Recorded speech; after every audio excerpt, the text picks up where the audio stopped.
YCP నీచ రాజకీయాలు ఎంత దారుణంగా ఉంటాయంటే చివరికి శవాల మీద పేలాలేరుకునే పార్టీ కాబట్టే ఇప్పుడు ఎన్నికల కమిషన్ తీసుకున్న ఒక నిర్ణయాన్ని తెలుగుదేశం పార్టీ మీద నెట్టే ప్రయత్నం జరుగుతుంది. కొద్ది రోజుల క్రితమే ఎన్నికల కమిషన్ వాలంటీర్ వ్యవస్థను అన్నిటికీ దూరంగా పెట్టాలి, వాళ్ళ ద్వారా చేసే పనులు ఏమైనా ఉంటే ప్రత్యామ్నాయాలు ఏర్పాటు చేసుకోవాలని చెప్పి ఎలక్షన్ కమిషన్ స్పష్టంగా రాస్తూ ఆల్రెడీ ఆ ప్రభుత్వానికి ఒక లేఖ కూడా పంపింది. ఆల్రెడీ చీఫ్ సెక్రటరీగా లేఖ కూడా చేరింది. ఎన్నికల నిబంధనల ప్రకారం ఏం చేయాలనేది ముందే ఎలక్షన్ కమిషన్ సూచించింది. మరి ఈ నెల 1వ తారీఖున పింఛన్లు పంచాలని వైసీపీ ప్రభుత్వానికి తెలుసా లేదా? తెలుసు. అయినప్పటికీ కూడా చంద్రబాబు నాయుడే వాలంటీర్లను అడ్డుకున్నాడు.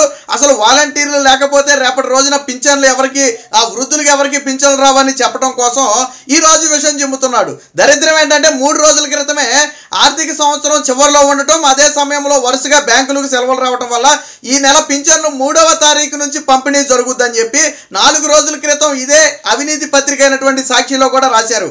కానీ ఈ రోజు కొంతమంది చెప్పిన సూచనల ప్రకారం తెలుగుదేశం మీద ఈ నెపం వేస్తే రేపటి రోజున వృద్ధులందరూ కూడా తెలుగుదేశాన్ని వ్యతిరేకిస్తారు, నిజంగానే పింఛన్లు రావేమోననే భయభ్రాంతులకు గురవుతారనే ఒక ఉద్దేశంతో ఈ రోజు పింఛన్లు ఇవ్వట్లేదు. ఇదే సమయంలో జగన్మోహన్ రెడ్డి దగ్గర ఖజానాలో డబ్బులు లేవు. ఆల్రెడీ గతంలో 20 రోజుల క్రితం, నెల రోజుల క్రితం నొక్కిన పథకాలకే ఇప్పటి వరకు కూడా అకౌంట్లో డబ్బులు పడలేదు. మరి వృద్ధులకు పింఛన్లు ఎలా తీసుకొచ్చేస్తాడు? ఉద్యోగులకు జీతాలు ఇవ్వడానికే 15వ తారీఖు పడుతున్న సందర్భం. అంటే జగన్మోహన్ రెడ్డి దగ్గర ఒక పక్క డబ్బులు లేవు, ఇదే సమయంలో ఈ నింద తెలుగుదేశం పార్టీ మీద వేసేస్తే అది జగన్మోహన్ రెడ్డికి లబ్ధిగా మారుతుందని బరి తెగించి వైసీపీ పార్టీ అఫీషియల్ పేజ్లో చంద్రబాబు కుట్ర వల్ల 65 లక్షల మంది పింఛన్లు తీసుకోలేదన్నాడు. సిగ్గు శరం లేదా? నువ్వు రాష్ట్రంలో అన్ని పథకాలను వాళ్ళ అకౌంట్లో వేసి నువ్వు పింఛను మాత్రమే ఎందుకు ఇప్పటి వరకు వాలంటీర్లకు ఇచ్చి పంపావో ఈ రోజు నీ కుట్ర బయటపడింది. రేపటి రోజున వాలంటీర్ వ్యవస్థను చంద్రబాబు తీసేస్తాడని చెప్పడం కోసం, తీసేస్తే వృద్ధులకు పింఛన్లు రావని చెప్పడం కోసం ఈ రోజు జగన్మోహన్ రెడ్డి ఒక భారీ కుట్రకు తెరదీశాడు. వాస్తవానికి రాష్ట్రంలో దాదాపుగా 1,35,000 మంది సచివాలయ ఉద్యోగులు ఉన్నారు. ఈ లెక్కను చూసుకున్నా కానీ 65 లక్షల మందికి పింఛన్లు పంపిణీ చేసిన ఒక్కొక్క ఉద్యోగి 40 నుంచి 50 ఏళ్లకు పింఛన్ ఇస్తే, 40 నుంచి 50 మంది వృద్ధులకు పింఛన్ ఇస్తే 2 రోజుల్లో పింఛన్లు మొత్తం కూడా పంపిణీ చేయొచ్చు.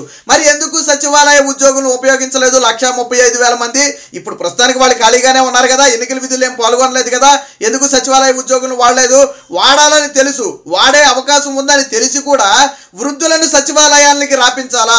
యాసవకాలంలో వాళ్ళు ఇబ్బంది పడతారు, వచ్చిన తర్వాత గంటల తరబడి డబ్బులు ఇవ్వకుండా వేధిస్తే అప్పుడేమనుకుంటారంటే నిన్నటి వరకు వాలంటీర్లు వచ్చారు కాబట్టి బాగుంది, ఈ రోజు వాలంటీర్లు రాలేదు కాబట్టి బాగోలేదనే ఒక ఫీలింగ్లోకి వాళ్ళు వెళ్తారు. వాలంటీర్లు రాకుండా చేసింది చంద్రబాబు నాయుడే, రేపు గెలిచినా అదే జరుగుద్దని చెప్పి విష ప్రచారం చేయొచ్చు అనే ఒక భారీ కుట్రకు తెరదీశాడు. వాస్తవానికి సచివాలయ ఉద్యోగి, ఒక్కొక్క ఉద్యోగి ఆ సచివాలయ పరిధిలో దాదాపుగా 400 నుంచి 500 మందికి పింఛన్లు ఇస్తే చాలు. ఒక్కొక్క సచివాలయంలో 9 నుంచి 10 మంది సచివాలయ ఉద్యోగులు ఉన్నారు. మరి వాళ్ళంతా కలిసి ఒక్కొక్కరికి 40 నుంచి 50 మందికి పింఛన్లు ఇచ్చినా, కనీసం రోజుకి 20 మందికి పింఛన్లు ఇచ్చినా కానీ 2 రోజుల్లో మొత్తం పింఛన్లన్నీ కూడా డిస్ట్రిబ్యూట్ చేయొచ్చు. మరి ఎందుకు ప్రత్యామ్నాయ ఏర్పాట్లు చేయలేదు? ఎలక్షన్ కమిషన్ కుండ బద్దలు కొట్టినట్టుగా చాలా స్పష్టంగా చెప్పింది. వాలంటీర్లను దూరంగా పెడుతున్న నేపథ్యంలో ఇతర ప్రభుత్వ పథకాలు ఏవి కూడా ఆగకుండా ప్రత్యామ్నాయ ఏర్పాట్లు చేసుకోవాలి అని సూచించింది. అయితే ఇక్కడ ఒకటి ఒప్పుకోవాలి, జగన్మోహన్ రెడ్డి వాలంటీర్ వ్యవస్థ లేకపోతే నేనేమీ చేయలేనని చెప్పే ప్రయత్నం చేస్తున్నాడు. కానీ వాస్తవం ఏంటంటే ఆల్రెడీ సచివాలయ ఉద్యోగుల్ని ఈ 2 నెలల్లో ఉపయోగించుకోవచ్చు. ఎన్నికల సమయంలో మహా అయితే 2 పింఛన్లు ఇస్తాడు, ఈ రెండింటికి సచివాలయ ఉద్యోగులను ఉపయోగించుకోవచ్చు. కానీ కావాలనే సచివాలయానికి వృద్ధులను రప్పించాడు. ఆల్రెడీ అకౌంట్లో డబ్బులు కూడా లేవు కాబట్టి గంటల తరబడి అక్కడ నిలబెడతాడు. ఇంకా మాట్లాడితే తంబపడట్లేదనో లేకపోతే ఆ సర్వర్లు పనిచేయట్లేదనో రకరకాల కారణాలు చెప్పి ఒక వారం 10 రోజులు లేటు చేయాలనే ఒక కుట్రకైతే తెరదీశాడు. దీన్ని తెలుగుదేశం పార్టీ మీదకి నెట్టాలనే ఒక కుట్రకైతే తెరదీశారు. దీనికి పూర్తిగా ఖండించాలి. వాలంటీర్ వ్యవస్థ లేకపోయినా పింఛన్లు పంపిణీ చేయొచ్చు, వృద్ధులను రప్పించాల్సిన అవసరం లేదు. కానీ కావాలని వృద్ధులను 1కి 2 సార్లు వేధించాలి, వేధిస్తే అది తెలుగుదేశం పార్టీకి యాంటీగా మారుతుందనే ఒక దుర్బుద్ధితో జగన్మోహన్ రెడ్డి దొంగ నాటకాలు ఆడుతున్నాడు. ఎక్కడా కూడా తెలుగుదేశం పార్టీ వాలంటీర్లను ఈ పింఛన్ల కార్యక్రమం నుంచి తొలగించమని కానీ, లేదా ప్రభుత్వానికి ఇచ్చే సంక్షేమ కార్యక్రమాల కోసం వాలంటీర్లను పంపొద్దని కానీ ఎక్కడా తెలుగుదేశం పార్టీ ఫిర్యాదు చేయలేదు. తెలుగుదేశం పార్టీ చెప్పింది ఒకటే, ఎన్నికల విధులలో వాలంటీర్లు పాల్గొనకూడదు. ఈ ఒక్కటి మాత్రమే తెలుగుదేశం పార్టీ కోరింది తప్ప ఇచ్చే పింఛన్లో లేదా ప్రభుత్వ పథకాలు ఏవి. ఈరోజు చంద్రబాబు గారే లేఖ రాశారు స్వయంగా, వాలంటీర్ల నేపం చెట్టి ఈరోజు పింఛన్లు ఎగ్గొట్టడానికి జగన్మోహన్ రెడ్డి కుట్రకి తెరబన్నాడు. అకౌంట్లో డబ్బులు లేక ఈరోజు సచివాలయంలో ఉద్యోగులను పంపకుండానే వాళ్ళందరినీ రప్పించే ప్రయత్నం జరుగుతుందని చెప్పి చంద్రబాబు గారు కూడా చెప్పారు. కాబట్టి వాలంటీర్ల మీద ఎక్కడా కూడా తెలుగుదేశం పార్టీ ఫిర్యాదు చేయలేదు. ఇదంతా జగన్మోహన్ రెడ్డి ఆడుతున్నటువంటి డ్రామా. దానికి ఉదాహరణ ఈరోజు వాలంటీర్లు గ్రూపుల్లో కానివ్వండి, వైసీపీ సోషల్ మీడియా గ్రూపుల్లో కానివ్వండి వస్తున్న మెసేజ్లు.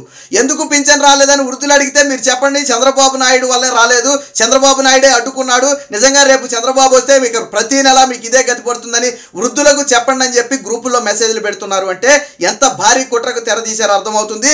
దీని మీద తక్షణమే ఎలక్షన్ కమిషన్ స్పందించాలి. దీన్ని ఒక పార్టీ మీదకి నెట్టే ప్రయత్నం జరుగుతుంది, లబ్ధి పొందే ప్రయత్నం జరుగుతుంది. కాబట్టి తక్షణమే ఎన్నికల కమిషన్ జోక్యం చేసుకుని సచివాలయ ఉద్యోగుల ద్వారా ఈ పింఛన్లు పంపే కార్యక్రమానికి శ్రీకారం చుట్టాలని మనవి.